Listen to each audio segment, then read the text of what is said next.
They bought a house they had never seen, not knowing it had been waiting for them for decades. What they uncovered beneath the thick, choking vines wasn't just a hidden room. It was a forgotten past, calling them back home. Harold sat quietly by the window, his fingers loosely wrapped around a cup of tea that had long gone cold. Outside, the world moved as it always had, cars passing, people talking, life continuing without pause. But inside the room, everything felt still, too still. The kind of silence that doesn't comfort you but slowly presses against your chest. Meera noticed it before he ever said a word. After so many years together, she had learned to read the spaces between his breaths, the weight behind his quiet. Their home had once been full of sound. Laughter that echoed through the halls, footsteps running up and down the stairs, doors opening and closing, voices calling out from different rooms. It had been messy, loud, alive. But now it felt like a place holding onto memories rather than creating new ones. Their children had built lives of their own, far away in different countries, chasing dreams that once began under this very roof. And while Harold and Meera were proud, deeply proud, there was an emptiness that settled in after every phone call ended and every video chat faded to black. One evening, as the sun dipped low and painted the walls in a soft orange glow, Meera walked into the living room and found Harold staring at an old photo album. His hands rested gently on a picture of their younger selves, standing outside this very house, smiling as if time would never touch them. She sat beside him without saying anything at first. Silence wasn't uncomfortable between them. It was familiar, almost necessary. "This house," Harold finally said, his voice low, "it's starting to feel like a memory instead of a home." Meera didn't respond immediately. She understood exactly what he meant because she felt it too. Every corner of the house carried a story, but those stories had begun to feel distant, like echoes from another lifetime. "I think we've been holding on for too long," she said gently. Harold turned to look at her, a mix of surprise and hesitation in his eyes. "Holding on to what?" "To something that's already passed," Meera replied. "To a version of life that isn't here anymore." There was no bitterness in her voice, only quiet acceptance. That made it harder to argue with. Harold leaned back, exhaling slowly as if releasing something he hadn't realized he was carrying. "What are you suggesting?" he asked. Meera hesitated for a moment, not because she doubted her thoughts, but because saying them out loud would make them real. "Let leave," she said softly. The words hung in the air between them, heavy but strangely freeing. Harold looked around the room, the furniture they had chosen together, the curtains Meera had insisted on, the small marks on the wall that once annoyed them but now felt like part of the home's character. "Leave where?" he asked. Meera smiled faintly. "Somewhere new, somewhere that doesn't remind us of what used to be." Harold let out a quiet chuckle, though there was uncertainty behind it. "At our age, starting over." "Why not?" Meera replied. "We've spent our whole lives building for others. Maybe it's time we build something just for ourselves." Her words weren't impulsive. They carried years of quiet reflection, moments of loneliness, and a deep understanding that life doesn't stop simply because you've reached a certain age. Harold could see that. He could feel it. Days passed, and the idea that once seemed distant began to take shape. They started looking at properties, not with urgency but with curiosity. Some were too modern, some too crowded, some just didn't feel right. It wasn't about size or location or price. It was about something they couldn't quite explain. One afternoon, their real estate agent slid a file across the table. "There's one more property," he said cautiously, "but I should warn you it's unusual." Harold raised an eyebrow. "Unusual how?" "It's been abandoned for years," the agent explained. "Overgrown, neglected. Most people don't even consider it after seeing the photos." Meera leaned forward slightly. "Can we see the pictures?" The agent hesitated before turning the file toward them.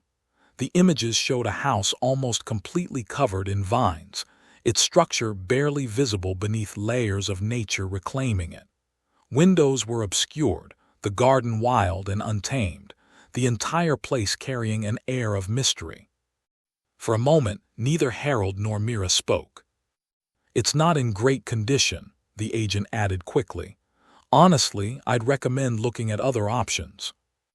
But Meera's eyes didn't leave the image. There was something about it, not the decay, not the neglect, but something deeper, a feeling she couldn't name. Harold noticed it too. "It feels," he began, then stopped, unsure how to finish the thought. "Like it's waiting," Meera said quietly. The agent gave a polite but confused smile. "Waiting." "For someone," she replied. Harold looked at her, and in that moment something unspoken passed between them. It wasn't logic, it wasn't practicality, it was instinct. "We'll take it," Harold said suddenly. The agent blinked, clearly caught off guard. "You mean you want to visit it first?" Harold shook his head. "No, we'll buy it." "Without seeing it?" the agent asked, almost incredulous. Meera nodded, her expression calm but certain. "Yes." There was a long pause as the agent tried to process their decision. "I have to say, this is highly unusual." Harold smiled gently. "So are we." As they signed the papers, there was no fear in their eyes, no second guessing, just a quiet sense of anticipation, like stepping into a story they didn't yet understand. On the drive home, the reality of what they had done began to settle in. Meera looked out the window, watching the familiar streets pass by for what might be the last time. "Do you think we're being reckless?" she asked softly. Harold thought for a moment before answering. "Maybe," he admitted, "but for the first time in a long while it feels like we're doing something alive." Meera smiled at that, not because it reassured her completely, but because it reflected exactly what she felt. It wasn't about certainty, it was about possibility. They didn't know what they would find when they arrived.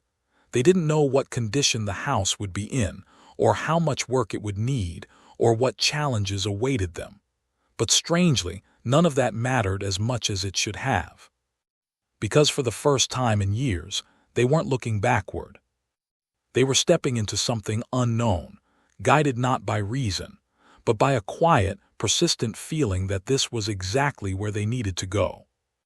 The first morning in the new house felt unfamiliar in a way neither of them had experienced before. Not unsettling, but uncertain, like stepping into a story halfway through, where the beginning was missing and the ending had yet to unfold.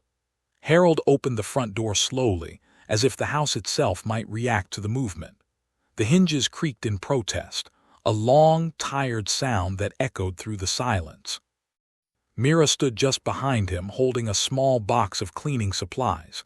She took a deep breath, the scent of damp wood and thyme filling her lungs.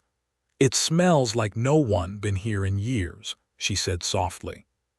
Harold nodded, "or like it's been waiting." The light filtered through gaps in the thick vines that covered most of the windows, casting strange shadows across the floor. Dust floated in the air, catching the sunlight like tiny suspended memories. Every surface seemed untouched, yet not entirely forgotten, more like paused. They didn't rush. There was no urgency in their movements, no pressure to fix everything at once. Instead, they began slowly, almost respectfully, as if the house deserved patience. Harold picked up an old broom leaning against the wall and started clearing the entrance. Each stroke revealed more of the wooden floor beneath layers of dust. Meera moved toward the nearest window, carefully pulling at the vines that had crept inside through cracks and openings. The leaves resisted at first, clinging tightly as if unwilling to let go. "It's like they've claimed the place," she murmured. "Then we'll just have to ask politely," Harold replied with a faint smile, gently tugging at a thicker strand. Hours passed without them noticing.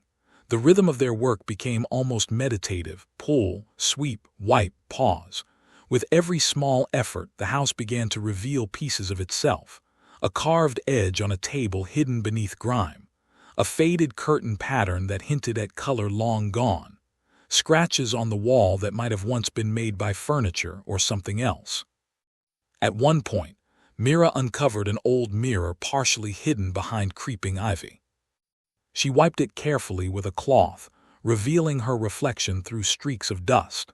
For a moment, she just stood there looking at herself, not just her face but the years behind it, the journey that had led her here.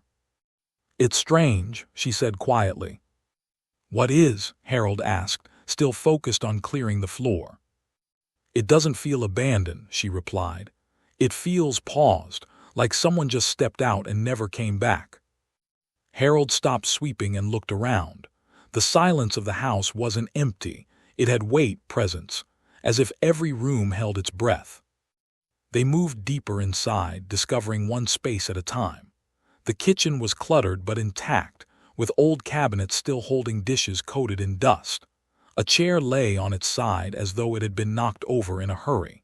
The living room had a fireplace, cold and unused, yet still carrying a faint scent of ash. Every object raised questions. Every corner hinted at a story that had been interrupted.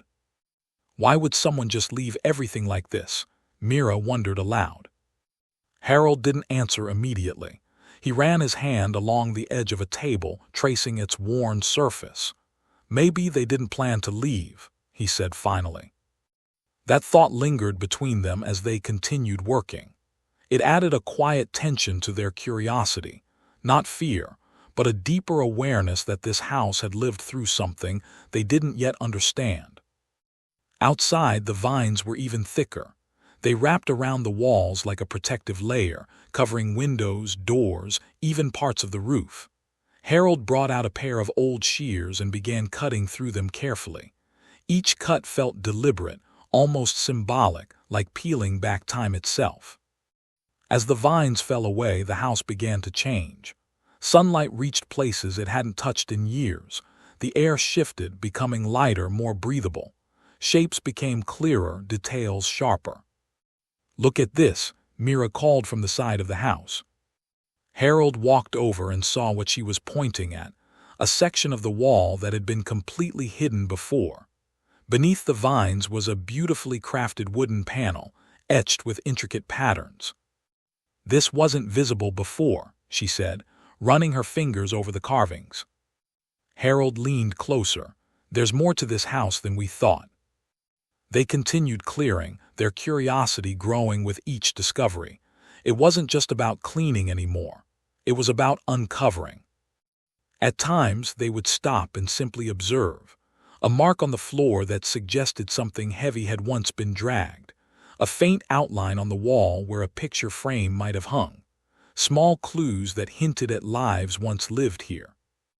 The deeper they went, the more the house seemed to respond.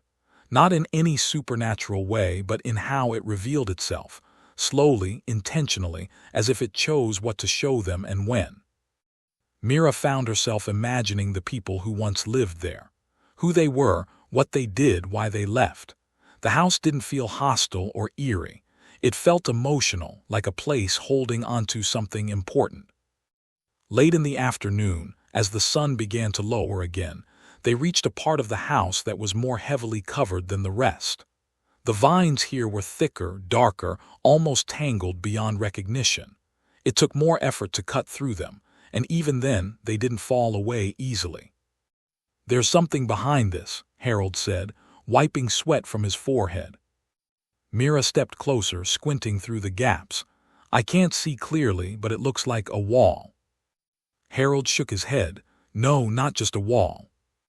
He cut another section, pulling the vines aside with more force this time. Slowly, a shape began to emerge, not flat like a wall but structured. A frame. They paused, both sensing that this was different from everything else they had uncovered so far. The air felt heavier here, the silence deeper. "Should we keep going?" Meera asked, her voice quieter now. Harold looked at the partially revealed structure.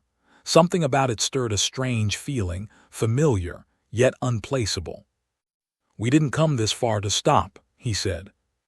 Carefully they continued removing the vines piece by piece. The shape became clearer with each movement. Wooden edges, slightly worn but still strong. A handle, barely visible beneath layers of growth. Meera's hand hovered near it, but she didn't touch it yet. "Why would this be hidden like this?" she whispered. Harold didn't have an answer, but he could feel it, the shift in the moment, the sense that whatever lay behind this would change everything they thought they understood about the house.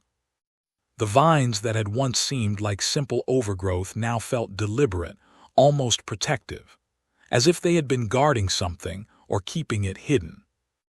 And as the last strands began to loosen, revealing more of what lay beneath, both of them stood still for a moment, caught between curiosity and hesitation, knowing that whatever they were about to uncover was not just another part of the house, but something far more personal, far more significant, something that had been waiting far longer than they had ever imagined.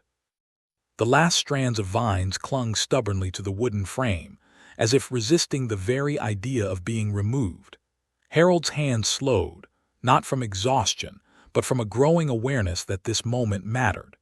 Meera stood beside him, her fingers lightly brushing against the rough surface of the wall, her eyes fixed on the shape that was finally revealing itself. "It's definitely a door," she whispered. Harold nodded, though something about it didn't feel ordinary.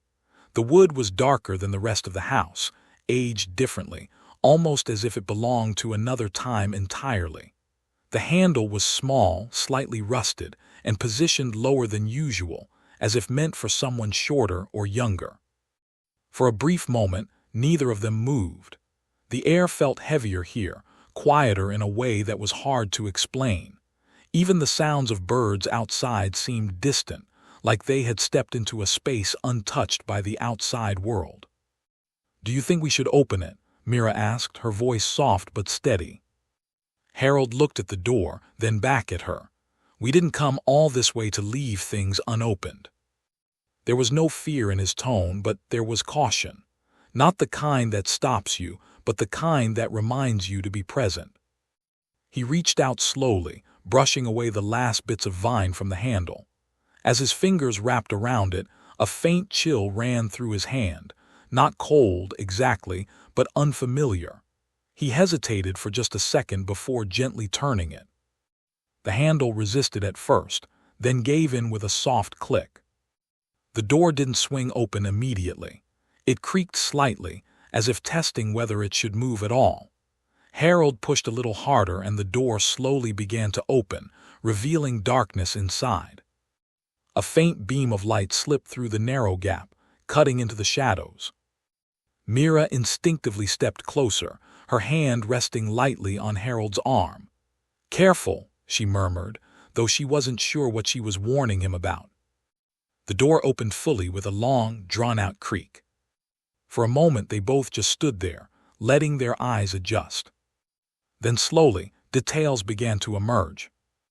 It wasn't a storage space. It wasn't an empty room. It was something else entirely. The walls were painted a soft, faded color, almost completely preserved despite the years. Tiny hand-drawn stars covered the surface, uneven but carefully placed, as if someone had taken their time with each one. There was a small wooden crib in the corner, its edges worn smooth. A thin layer of dust rested on it, but it remained intact, untouched. Meera's breath caught. "It's a child's room," she said quietly. Harold stepped inside, his movements instinctively slower now, almost respectful.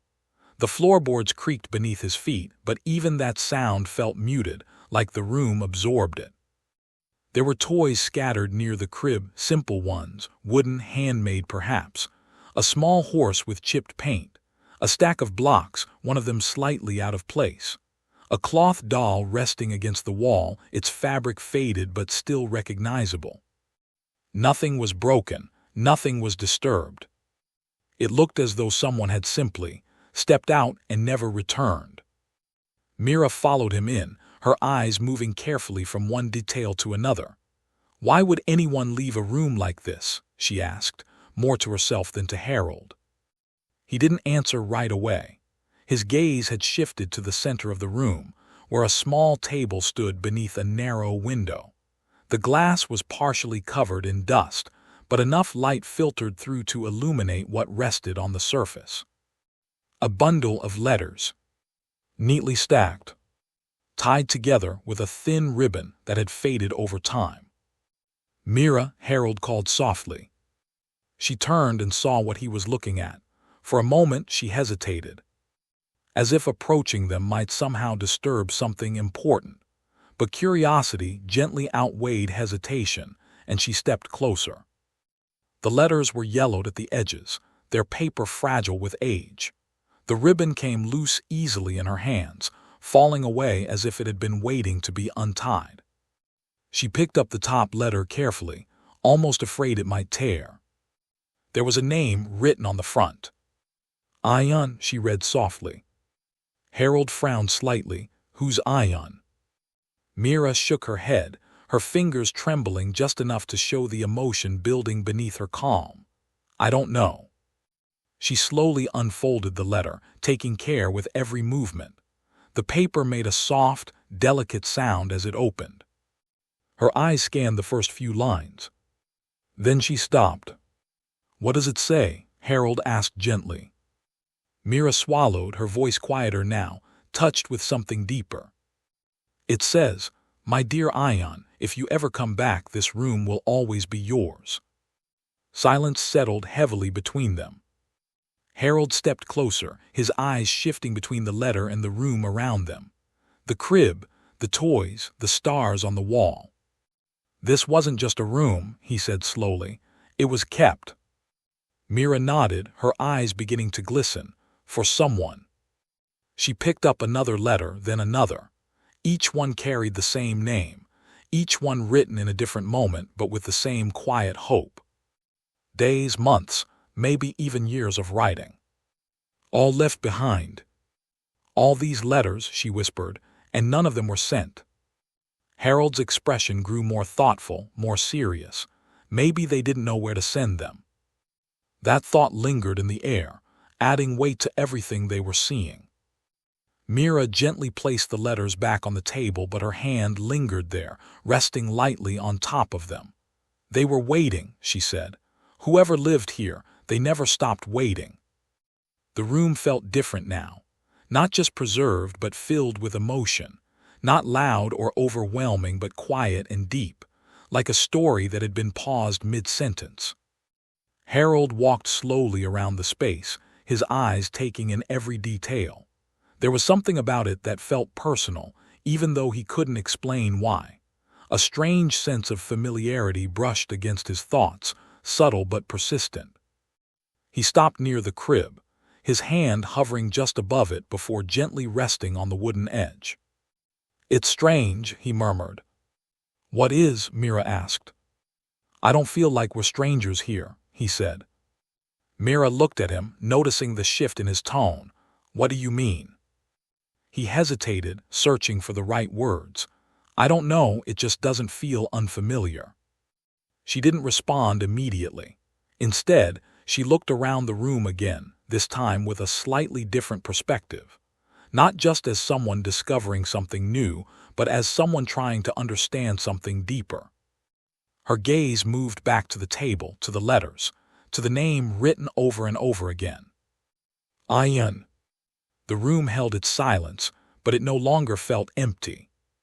It felt like it was holding something back, something just beneath the surface, something that hadn't fully revealed itself yet. And as they stood there, surrounded by traces of a life paused in time, both Harold and Meera could sense it.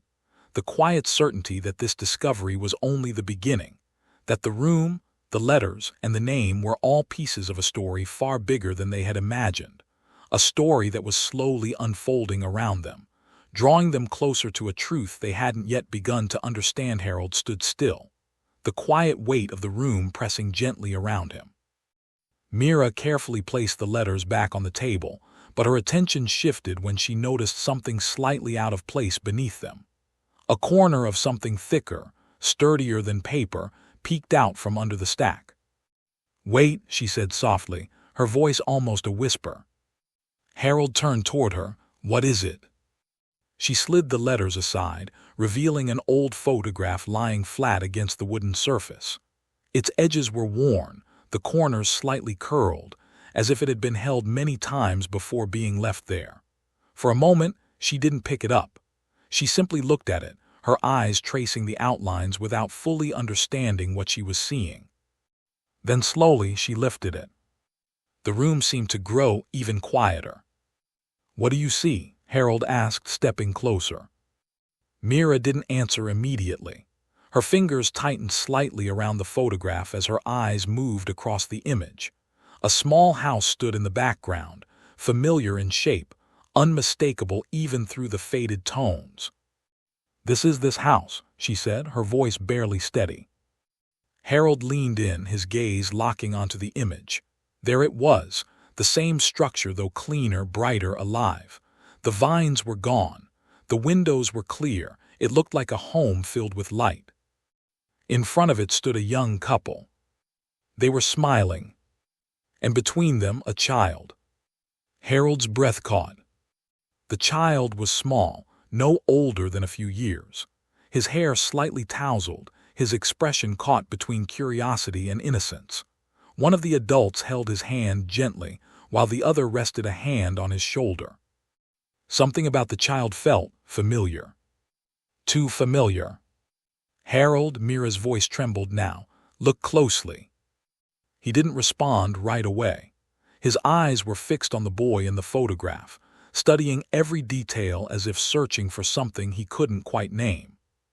The curve of the face, the shape of the eyes, the way the child stood. A quiet realization began to form, slow but undeniable. "That," Harold whispered, his voice barely audible, "that looks like."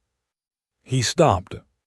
Meera turned the photograph slightly, bringing it closer to the light. "It looks like you," she finished, her eyes filling with emotion.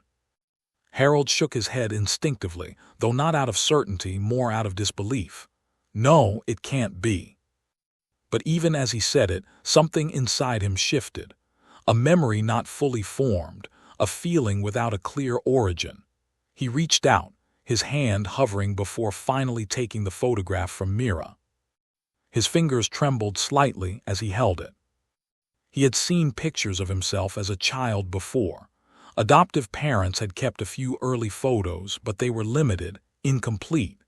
There were always gaps in his past, spaces that had never been filled.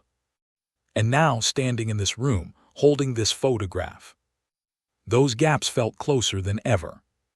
"Look at the date," Meera said quietly, pointing to the corner of the photo. Harold adjusted his grip and leaned closer. A small handwritten marking. A year. He stared at it. Then read it again. It matched. Exactly. The same year he had been born.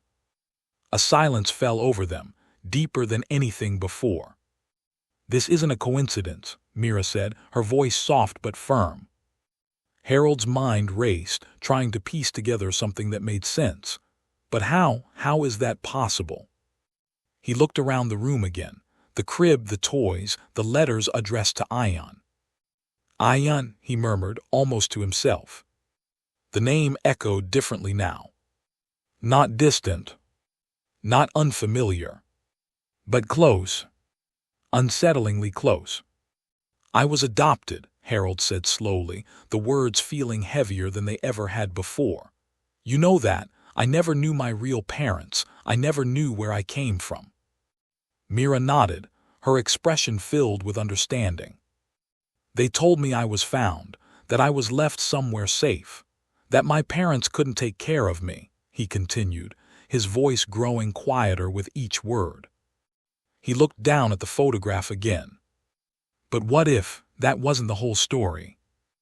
Meera stepped closer, placing a gentle hand on his arm. "Harold, what are you thinking?" He swallowed, his eyes still fixed on the image. "What if this was my home?" The words hung in the air, fragile but powerful. Meera didn't dismiss it. She couldn't, not with everything they had just seen. "The room," she said slowly. "The letters, they were written to Ion, waiting for him to come back." Harold's grip tightened slightly around the photograph. What if Ion was me? The thought settled into the room like a truth that had been waiting to be spoken. Meera's eyes filled with tears, but she didn't look away. Then this room, all of this was for you. Harold felt something break inside him, not painfully but deeply, like a wall that had stood for years, quietly holding everything back. They kept writing, Meera said, her voice trembling now. They never stopped. Harold looked at the letters again, then at the crib, then back at the photograph. They were waiting, he whispered. The weight of that realization pressed against him, not as a burden, but as something overwhelming in its meaning. All those years, all those unanswered questions, all that distance, and somehow, without knowing, he had come back. Not by searching, not by trying, but by simply following a feeling. I didn't even know, he said, his voice breaking slightly. I didn't even know they existed. Meera gently took his free hand in hers. Maybe you didn't need to know. Maybe you just needed to come back. He closed his eyes for a moment, letting the emotions settle, though they didn't fully calm. There was too much to process, too much to understand. But beneath all of it, there was something else. A quiet sense of connection, of belonging. Something he had never fully felt before. When he opened his eyes again, they were filled with a mixture of disbelief and clarity. This house, he said slowly, it wasn't random. Meera nodded. No, it was. We didn't choose it, he continued. Not really. It feels like it chose you, she said gently. Harold looked around the room once more, but now everything felt different. Not unfamiliar, not mysterious in the same way. Personal. Every detail seemed to carry a piece of him, even if he had never seen it before. The stars on the wall. The toys left behind. The letters filled with hope. It all pointed to something undeniable. This wasn't just a discovery. It was a return.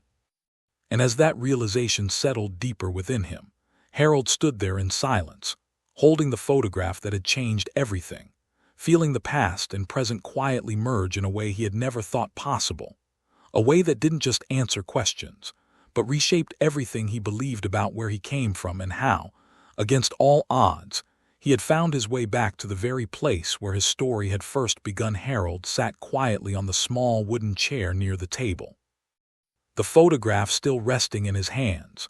The room no longer felt like a mystery waiting to be solved. It felt like something deeply personal, something that had been waiting patiently, not for answers, but for him. Meera stood beside him, her eyes moving across the walls, the crib, the letters. Everything carried a new meaning now. What once seemed like a forgotten space was now filled with emotion, with purpose, with a story that had never truly ended. They loved you, she said softly, her voice steady despite the tears in her eyes. You can feel it in everything here. Harold nodded slowly, though words felt difficult. It wasn't just the realization that this had been his home. It was the understanding that he had been missed, that somewhere for years someone had held onto hope. I don't even remember them, he whispered, his voice fragile. Not their faces, not their voices, nothing. Meera gently placed a hand on his shoulder. That doesn't mean they stopped remembering you. The silence that followed wasn't empty. It was full of thoughts, of emotions, of something healing. Harold looked down at the letters again. Each one carried a piece of time, a moment when someone had sat down, picked up a pen, and written to a child they believed would come back one day. There was no anger in those words, no resentment, only patience. They never gave up, he said quietly. Meera shook her head. No, they didn't. Carefully, Harold stood up and walked toward the table. He placed the photograph back where it had been, aligning it gently with the letters as if restoring something sacred. His movements were slow, deliberate, filled with a kind of respect that came naturally, without effort. What do we do now? Meera asked. It was a simple question, but it carried weight. Because now this wasn't just a house they had bought. It was something more, something deeper. Harold looked around the room once more. The idea of changing anything here felt wrong. This space had survived time, silence, and absence. It had held onto something important, something meaningful. "We leave it as it is," he said finally. "We don't take anything away from it." Meera nodded immediately. "Yes, this room stays." But then she paused, her eyes softening. "Maybe we can add something." Harold looked at her, curious. "Add what?" She glanced at the letters, then back at him. A reply. The idea settled gently between them. A response after all these years. Harold felt something shift inside him again. Not confusion this time, but clarity. A quiet understanding that while he couldn't go back and meet the people who had written those letters, he could still acknowledge them, still honor them. He pulled out one of the old chairs and sat down at the small table. Meera handed him a blank piece of paper they had brought with them earlier for notes and plans. It seemed almost fitting now. For a moment, Harold just stared at the paper. "What do I even say?" he asked softly. Meera smiled gently. "Say what you feel." He picked up a pen, holding it carefully, as if the weight of it had changed. His hand hovered for a moment before finally touching the page. The first words came slowly. "My dear, I don't know if this will ever reach you." He paused, his throat tightening slightly. "But I came back," he continued, writing carefully, each word carrying emotion. Meera watched quietly, giving him space. She could see the way his shoulders shifted, the way his breathing changed. This wasn't just writing. It was releasing something that had been buried for a lifetime. "I didn't know this was my home," he wrote. "I didn't know you were waiting." A tear slipped down his cheek, but he didn't stop. "I wish I had come sooner. I wish I had known your faces, your voices, your love." He paused again, closing his eyes briefly before continuing. "But somehow I found my way back." The room felt still, as if even time had paused to listen.